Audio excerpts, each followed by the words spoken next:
अशुद्ध वायु को शुद्ध करने की विभिन्न विधियां। केवल शुद्ध वायु के सेवन से ही हम स्वस्थ रह सकते हैं।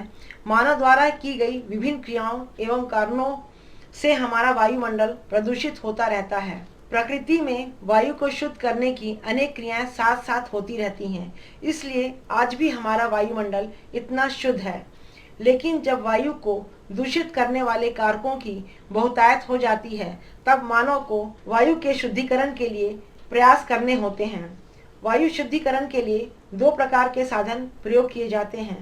पहला प्राकृतिक साधन या नेचुरल रिसोर्सेस, दूसरा है कृत्रिम साधन आर्टिफिशियल रिसोर्सेस। वायु शुद्धिकरण के प्राकृतिक साधन। वायु शुद्ध करने वाले मुख्य प्राकृतिक साधन निम्नलिखित हैं। वायु की ऑक्सीजन के माध्यम से वायु का शुद्धिकरण। वायु में ऑक्सीजन की प्रचुरता होती है। ऑक्सीजन भी वायु के शुद्धिकरण में सहायक होती है, क्योंकि यह सभी वस्तुओं को जलाने वाली गैसें हैं। यह गैस वायु में उपस्थित विभिन्न प्रकार की अशुद्धियों को जलाकर नष्ट कर देती है। वायुमंडल में उपस्थित ओजोन गैस ऑक्सीजन का ही रूप है। यह गैस अपनी तीव्रता के कारण अनेक जीवाणुओं को नष्ट कर देती है। पेड़ पौधों या वनस्पति के माध्यम से वायु को शुद्ध करना। पेड़ पौधे वायुमंडल से कार्बन डाइऑक्साइड को ग्रहण करते हैं तथा सूर्य के प्रकाश के प्रभाव द्वारा ऑक्सीजन छोड़ते हैं। इस क्रिया द्वारा वायुमंडल में कार्बन डाइऑक्साइड की मात्रा में कमी आ जाती है तथा ऑक्सीजन की मात्रा में बढ़ोतरी हो जाती है। इस प्रकार पेड़ पौधे कार्बन डाइऑक्साइड जैसी वायु की अशुद्धियों को दूर करते रहते हैं। सूर्य के प्रकाश से वायु का शुद्धिकरण। इस ताप द्वारा वायु की अशुद्धियां निरंतर खत्म होती रहती हैं। वायु में उपस्थित कणिकाएं, अशुद्धियां, विभिन्न प्रकार के कीटाणु, जल वाष्प की अधिकता आदि को सूर्य के प्रकाश की गर्मी नष्ट कर देती है।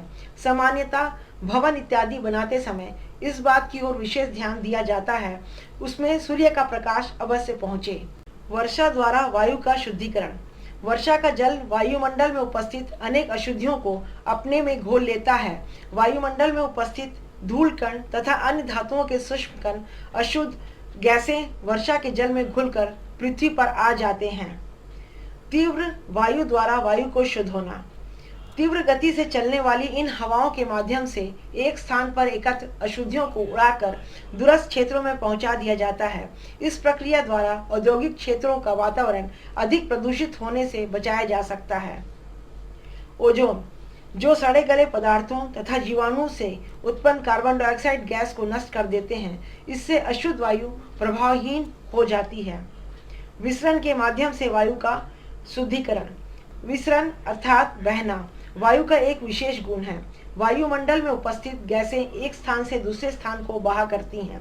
जब कभी कुछ विषैली गैसें एक ही स्थान पर अधिक मात्रा में एकत्र हो जाती हैं, तब वह स्वयं ही किसी भी दिशा में विसरित हो जाती हैं।